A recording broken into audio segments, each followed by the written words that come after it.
কিছু পুলিশ প্রশাসন সব আমার, আমি সব ছিঁড়ে ভিড়ে ফেলাবো, তাহলে আপনার এই প্রতিদ্বন্দ্বিতা স্বয়ং আমার রবের কাছে চলে যাবে, আমার রবের সাথে হয়ে যাবে।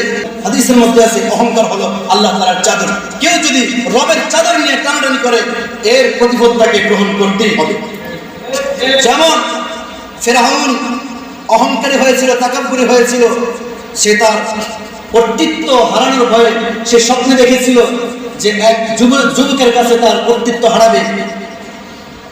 এই স্বপ্নের ব্যাখ্যা জানার পরে সে এক মূসাকে ঠেকানোর জন্য হাজার হাজার শিশু পুত্র সন্তানকে হত্যা করেছিল, শুধু এক মূসাকে ঠেকানোর জন্য, যে মূসার হাতে তার অহংকারের পতন হবে। কিন্তু আল্লাহ তাআলা ওই মূসাকে তার ঘরেই লালন পালন করে ওই মূসার হাতে তার অহংকারের পতন করেছেন। ঠিক কিনা ছিল?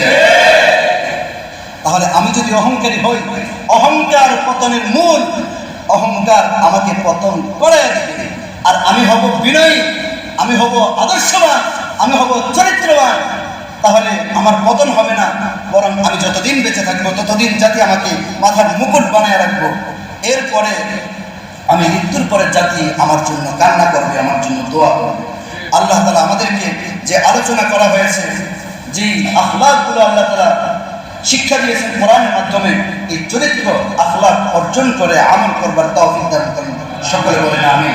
ওয়া আখিরু দাওয়ানা আলহামদুলিল্লাহি রাব্বিল আলামিন।